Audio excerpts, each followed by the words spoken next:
A fairly quick update on where we're at with the Riley. I think last time I mentioned I had ordered some steel. That's that lying on the floor there. I was waiting before I did anything with it until a new tool I bought arrived, and that was this, which is a handheld electric bandsaw.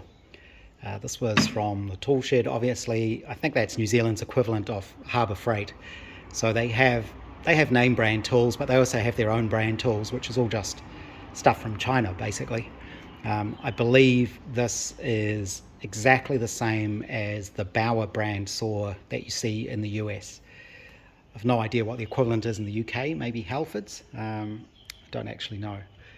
But this is incredibly handy for cutting through steel, obviously. You do it handheld. I've been using it a lot already. I cut some steel bar to make the driving dog on the starting handle.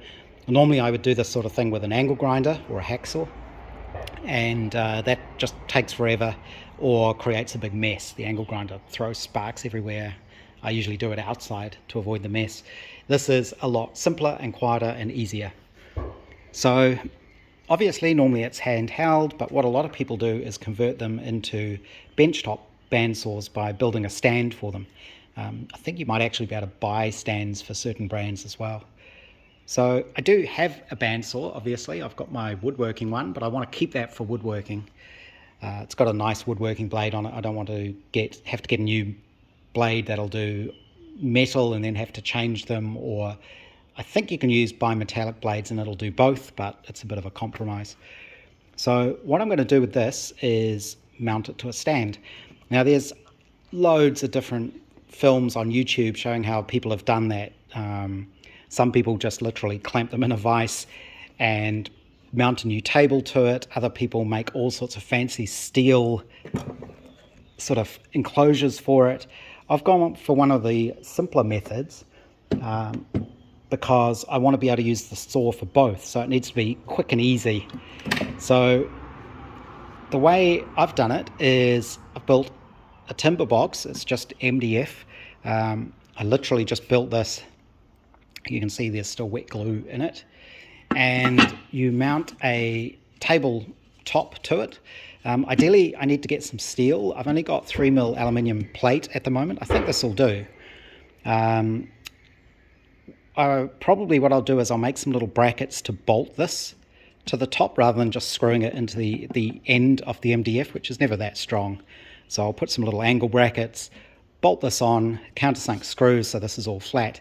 You have a slot here for the blade, obviously, and all you do is you take off the foot there and you mount the saw to the table with those two screws. So literally all you do is slide it on, put a couple of screws through, and that'll be enough. I will put a block underneath the handle just to give it a bit of support. So there'll be sort of a little shaped block under there, maybe with a little wedge, just to take a little bit of the weight off it. But there's not a lot of weight to it anyway. And that'll just mount in there.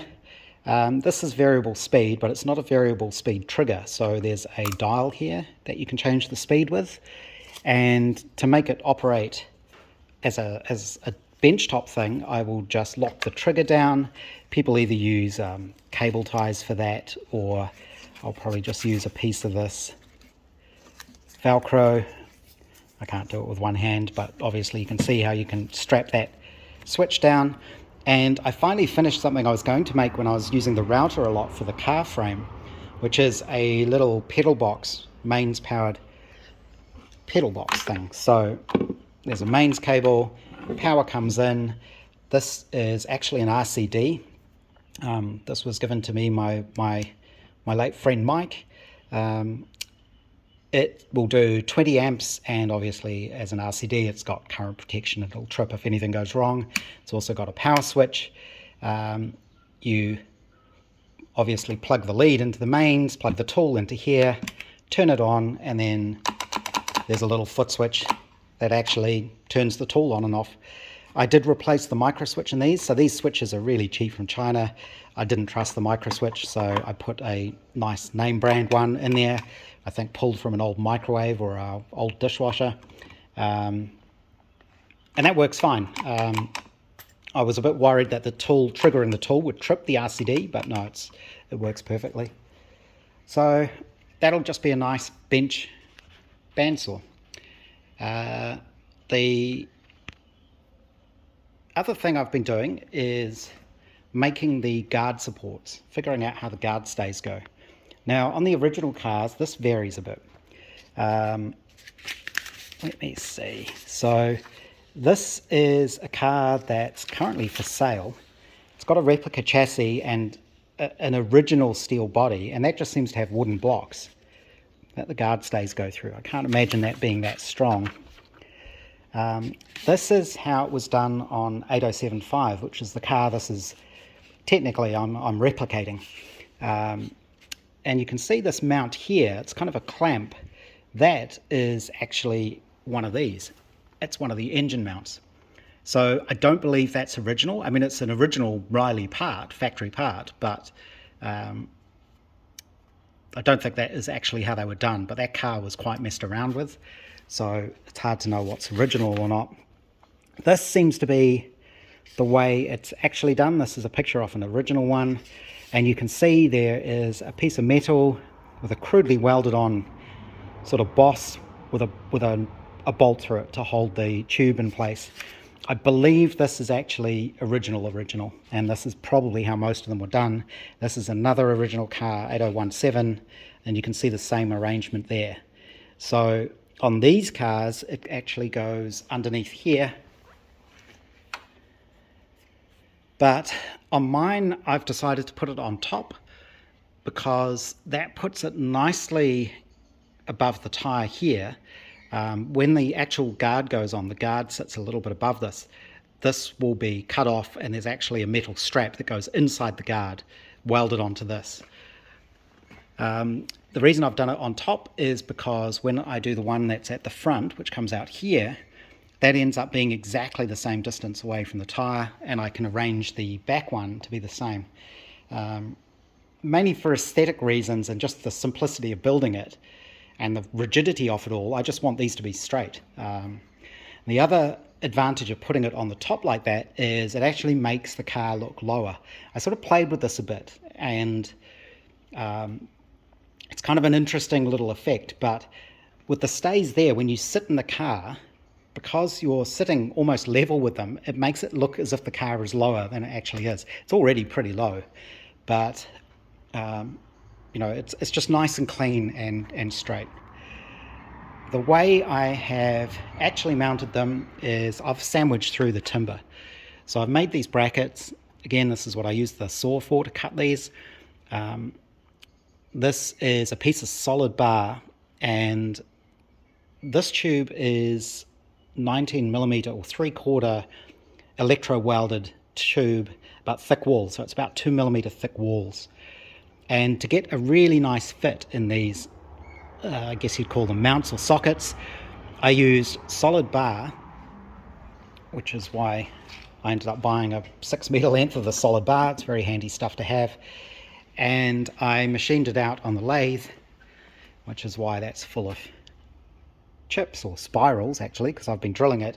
And I bought 2 step drills, an 18 and a 19, and I drilled through the 19, and after I welded it, I ran a 19mm or a 3/4 actually hand reamer through it, and that made it perfect fit for that tube. This is quite a nice sort of sliding fit. And to make sure everything is straight, that's why I've got a solid bar through there at the moment, or a solid tube.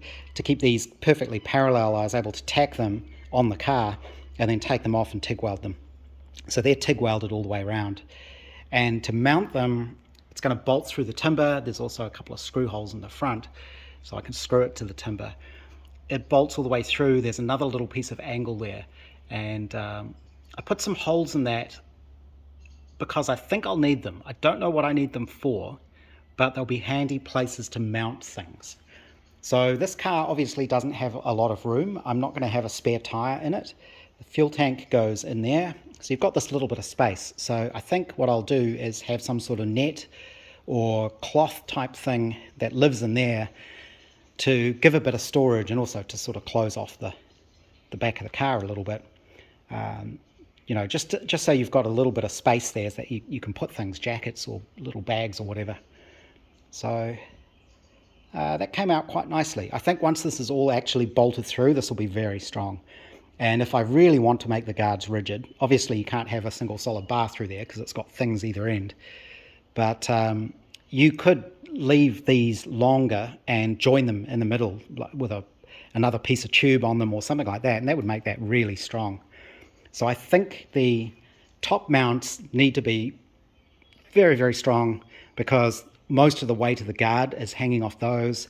The front and the rear ones are really just to stop them flapping around. So what I'm hoping is I can make more of those little sockets, and then when I've got my brackets in place, I can weld them straight to these. These are pretty thin, they're only 3mm, but I think once this is all screwed in place, that should be fine.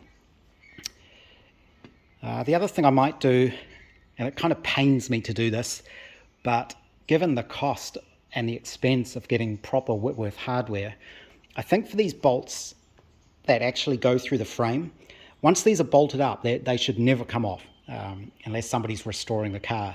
They're not things that you have to take on and off to do anything.